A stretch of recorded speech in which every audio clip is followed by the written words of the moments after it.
That movie dork here again brewing up a cauldron of trivia for you, which was suggested by Delaney Despain. The witchy fantasy comedy Hocus Pocus. Release date, July 16th, 1993. Budget, $28 million. Tech specs. Info is limited, but based on cinematographer Hiro Narita's previous work, most likely Panavision Panaflex Gold 2 cameras with primo spherical lenses captured on an Eastman EXR 100T 5248 and Eastman EXR 500T 5296 35mm film. Hell yeah. The original story is a bedtime story that screenwriter David Kirshner would tell to his children.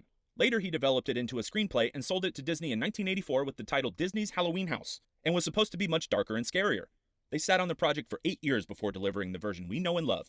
Kathy Najimy played her character as if she were a hound dog tracking her prey, and she said in a 1993 Today Show interview that she was reluctant to take the role of Mary as she didn't want to offend real witches by stereotyping a fairy tale one. Rosie O'Donnell was offered the role, but she turned it down because she didn't want to be a scary witch. Jennifer Lopez auditioned for the role of Sarah, as well as Christine Baranski. The role of Max was originally offered to Leonardo DiCaprio, but he turned it down in favor of What's Eating Gilbert Grape.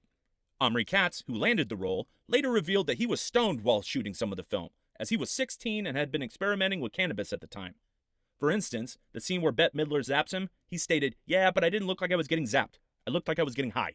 The cemetery set was filmed at the largest soundstage at Walt Disney Studios, Stage 2, which is 30,099 square feet of space, the equivalent of 6.5 NBA basketball courts put together. They brought in real live birch and elm trees from the East Coast to help sell the illusion.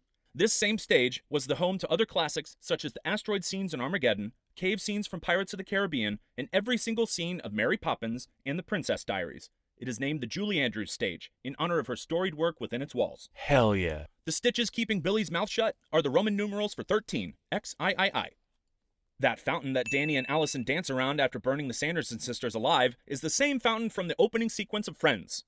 Those moths coming out of actor Doug Jones's mouth are real, not CGI. He wore a latex pocket in his mouth attached to dentures with a small air hole in the throat.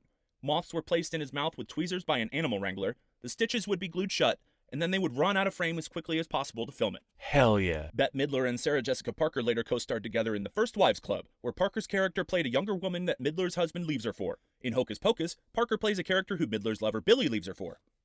Lee Hamilton's final film performance. Rest in peace, Lee. Final bag. $53.2 million worldwide, which makes this a box office bomb for Disney, losing them around $16.5 million during its theatrical run. But nevertheless, she persisted, finding a home in annual airings on the Disney Channel and Freeform throughout the month of October, resulting in a yearly spike of sales every Halloween since 1993, making this film a cult classic. Thanks for watching this incredibly dorky video about the Halloween classic Hocus Pocus. Shout out your favorite quotes or moments from the flick, and keep suggesting movie ideas for future videos. Bring them on. Happy Halloween, everyone.